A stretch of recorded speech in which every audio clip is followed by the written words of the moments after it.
Hi everyone, today is Monday and it is the 21st of August 2017. I've just had a quick lunch after working on my app, and now it's time to play a little bit of euphonium. So as I mentioned yesterday when I was playing, after I played the courante, I have some technical difficulties because I'm not in shape, and I have some problems that are keeping me from playing the music the way I want to play it. So to talk a little bit about the suite that I recorded yesterday, the courante, it's the third one, it's a dance. There were quite some things that were very distracting. The first thing is the tempo. I'm rushing all the time. And the reason I'm rushing, I feel, this is my own personal feeling for how I played and how I felt it also when I was listening to it, because I have been playing for quite a long time, so I kind of know myself in a way that I can analyze better what it is that I'm doing wrong. The problem is not that I don't have internal rhythm, or it's not a problem of working with the metronome. The problem is that I have not played with valves for some time, and that I don't have very good control of my fingerings. So my fingerings are going all over the place, and it's rushing, and it's making the music rush. It's making me lose control of my fingers. So the first solution is to really bang your fingers. So sometimes when you hear tack, tack, tack, tack, tack, it's because I'm actually banging my fingers as hard as possible to regain control and not to speed up so much. The second thing is there were some notes that were really, really ugly. Noticeably, how do you say? It was more noticeable in the low register. So there was those low E's that were really like, bah, it was really ugly. My low C's, I'm talking in concert pitch right now. If that's a problem, tell me and I can talk in B flat, because naturally I'm thinking in B flat. Anyway, so those low C's, they were also really, really bad. Funny enough, the low D's were not so bad, but the low C's were. And so I'm realizing that coming back to the euphonium, because it's a different way of blowing, but it's a different movement in the chops, I need to, this is going to be my priority. And so today, let's say we do one exercise a day together because we don't have so much time and one exercise is enough. You can also do it when you have like little 5 minutes break here and there, if you're at work or if you're doing whatever it is that you do. So the exercise for today is going to be really simple, something that I used to do when I was little, and it's also something that I did when I was picking up the bass trombone when I had to really work on my low register. And it is a buzzing exercise, so only with the mouthpiece. I know there's been a lot of talk going on, is it good to buzz with the mouthpiece or not, or I don't know. I've always done it, I've learned like this since forever. I know that my old euphonium teacher, I'm not saying he's old, but my previous euphonium teacher, Stephen Mead, we used to do some buzzing in the warm-ups with the class. And most of the really good brass players that I have studied with have done some buzzing.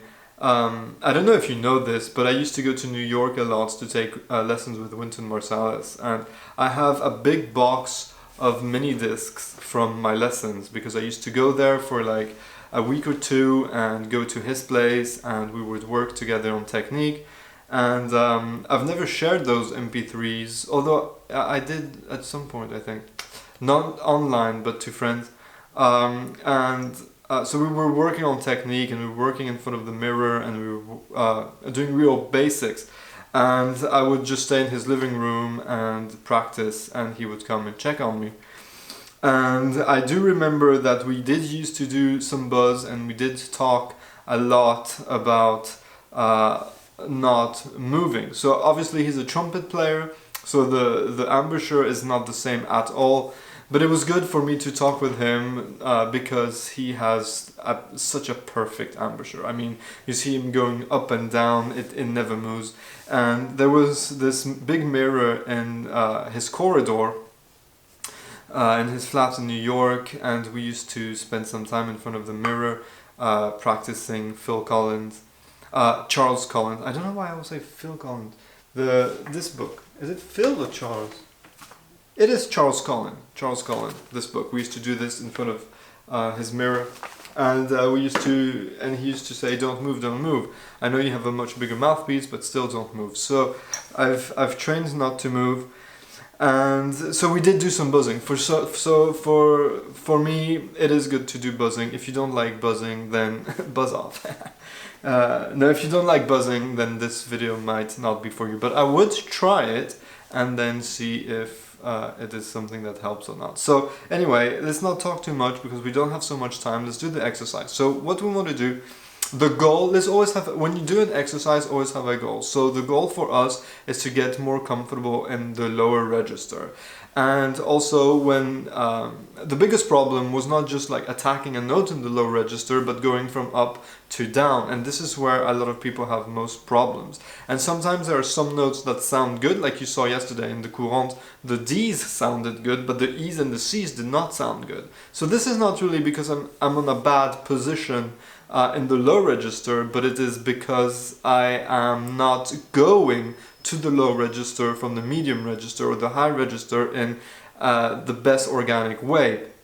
So this is what we're going to do today with the mouthpiece, is we're going to buzz from a middle B flat to a low B flat, and we're going to make the transitions really, really slow. And sometimes it's not going to be good, sometimes they're going to be little breaks. And usually when you have little breaks in your glissando, your glissandis, with the mouthpiece going down, this is places where you might have difficulties when you take the instrument and play a scale to go back down, in the low register. So let's start. I used to do this with the piano. I don't have a piano here, but I do have this app. It's called TE Tuning. It's a really, really cool app. I might do a different separate video, or maybe at the end of this video I can talk a little bit about it. No, I'll do a separate video. Let's keep things like straight. This is the exercise of the day. Anyway, it has a tuner, but it also has this sounds, and you can sustain the sounds and you can build chords, and this is what we really want right now, is to sustain a sound. You can put different sounds. You even have euphonium sound, funny enough, but I'm going to use the organ sound. So here you go. I hope you can hear. I can hear, it's actually really loud.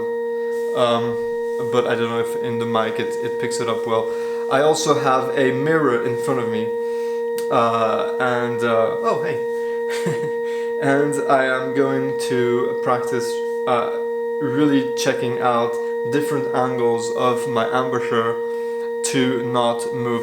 Maybe I will put the camera a little bit closer to me so that you can see better. Let me put this down a little bit. I'm not the best filmmaker ever, I'm sure you've noticed. I just want you to be able to see what's going on here. So we're gonna go from this B flat, we're gonna go one octave down, note per note in a chromatic way. And let's try not to move as much as possible. Yeah, so let's start.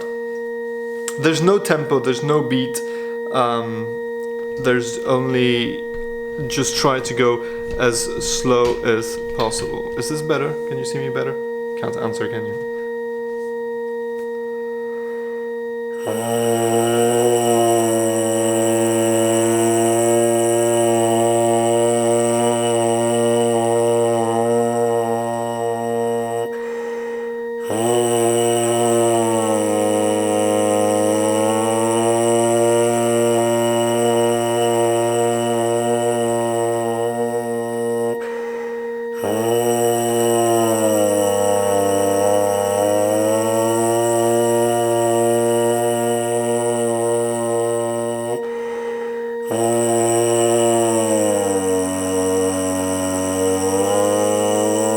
So you see here, sorry. So here it went da da. I was not able to have a very clean gliss, And that means there's a little problem in that note. When I'm going to play on the instrument, you're going to hear it. So let's do it again. I'm actually going to turn this off because I'm not sure how you can hear, but for your keep it on, keep a drone on, or play the note on the piano. So, sorry, always hold the mouthpiece here so that you avoid putting pressure. So don't hold it like this and just put a lot of pressure. Minimum pressure. You can also take it out a little bit. This will help for your intonation also. It's another subject for another day.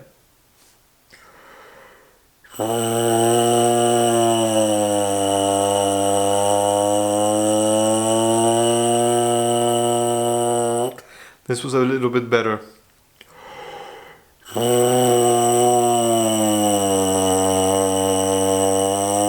This was not so clean, the glissando, did you hear?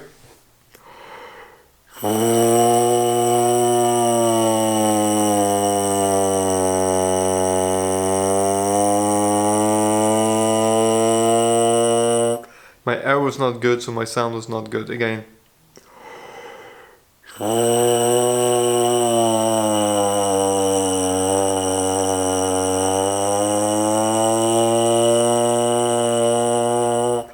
I'll come back to this one during the day. I'll take a note of it, but I'll continue, otherwise this video is going to be an hour long.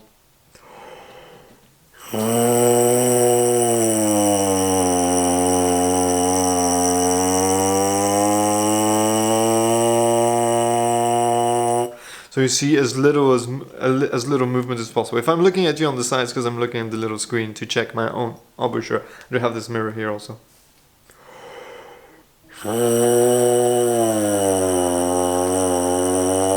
That was too fast. Slow.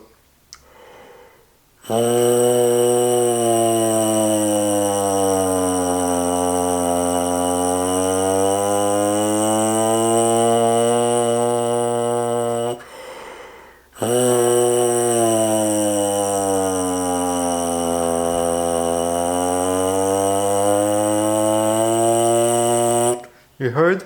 Here it went. Ah! It was not a perfect glissando.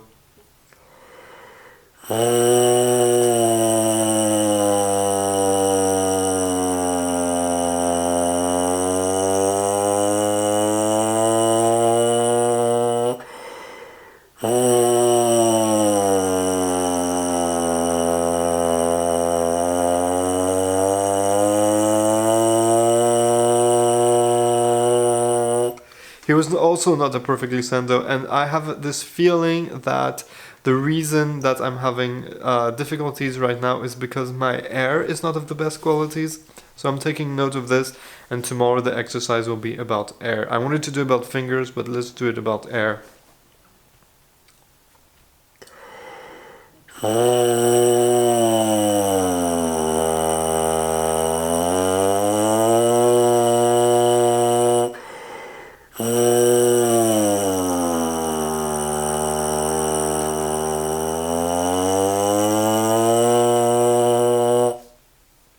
You know what?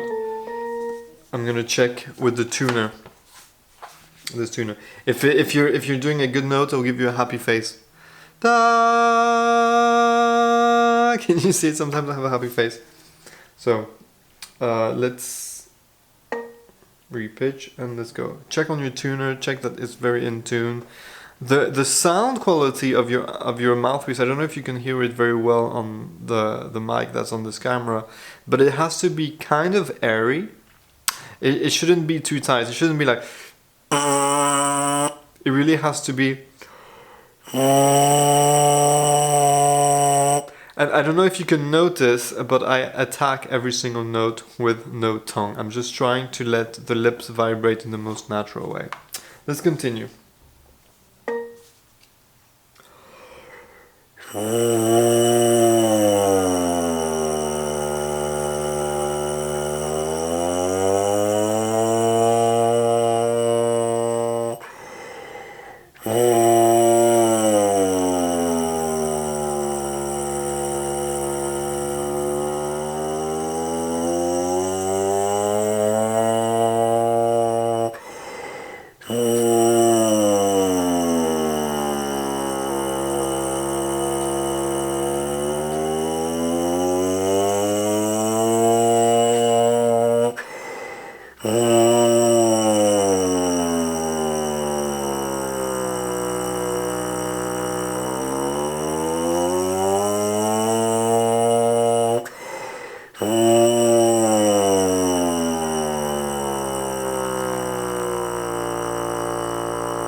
So you see, my embouchure is moving as little as possible. So what you should try to do, what you should do now, I'm going to stop this video because it's getting too long, but go as low as you can without moving your embouchure. This is really calisthenic work, is that a good word?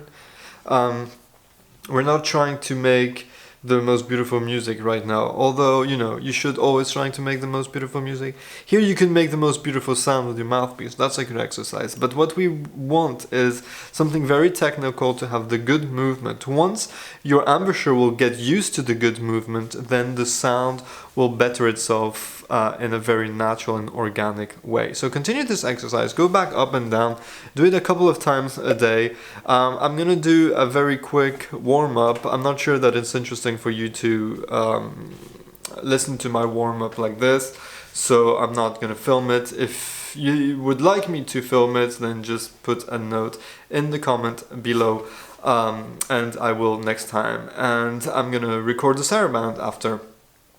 Yeah, we got cut a little bit abruptly because I didn't have any more memory on my SD card. But what I was saying is, yeah, if you want me to record my warm-up, say so, but I don't think it's so interesting. Let's keep it to this one exercise today. Leave me a comment leave me a comment below also to tell me what kind of exercise you would like us to talk about next time. But I have a pretty clear plan, because what I'm doing is I'm playing those suites, I'm analyzing what's wrong, and I'm going to try to make it better. Practice this mouthpiece exercise. I think it's really good. Even if you're not used to mouthpiece practice, I would really recommend that you do it. Before I go on and do my warm-up and record my suite of the day, my movement, today's the saraband, it's a really nice one. I'm gonna have to do a bit of flexibility for that. I wanted to just to present to you this app. So I'm not at all sponsored by whoever's making it, so this is not an advertisement, I'm not getting paid for it. But it's a really cool app. You have this tuner that you can set if you're advanced or medium or beginner, so it's really cool. And you also have different sounds, and you can sustain each sound to make a chord. And what's really cool also about it, I don't know if you could hear, but just take my word for it, you can also change the sounds, and you also have the bass clarinet sound is pretty cool. Bass clarinet, here you go, can you see?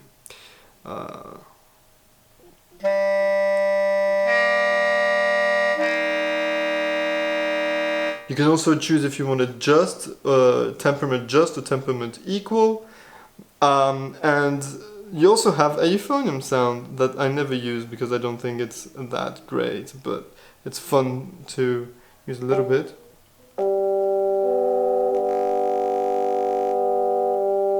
And you have different octaves. So euphonium just goes this low, but if you want to go lower, probably the tuba goes lower. Yeah. I usually like to use the organ. And also what's kind of cool is that you have this analysis, so you can check how well in tune you're playing, and you can also record and check it out afterwards. So for tuning practice, it's really kind of cool. I would be careful when you practice with a tuner. It's very good to practice with a tuner, but careful not to be addicted to the tuner. You must listen with your ears first, and then you can check it with the tuner, but always with your ears first. I know so many people that they can't hear very well if it's in tune or not, because they're practicing too much with tuners. Same thing with metronome. It's good to practice with the metronome. You should always practice with the metronome, but you have to also practice without the metronome because you have to be able to play in time by yourself. So that's it for today. I'm gonna record the saraband now. This has been a long enough video. I'm gonna try to cut it as short as possible. I'm gonna try to cut it shorter tomorrow also. Make it so that it's just like 5-10 minutes, not 20 minutes. This is ridiculous, especially for just one exercise. But I suppose since it's the first videos, I do have much more I want to talk about, and I'm quite excited of doing this. So yeah, I'll talk to you tomorrow. Tomorrow's exercise, we said we're going to talk a little bit more about breathing. I have some really cool books and accessories for that, so let's try to do that. I wanted to also do a few finger flexibility exercises with you, but it'll be for another day. Take care. I'm going to warm up. I'm going to play my saraband. I'll post it in a different video so that people that just want to listen to the music don't have to listen to all my speech and the exercise and stuff. Take care. See you tomorrow. Have fun and practice.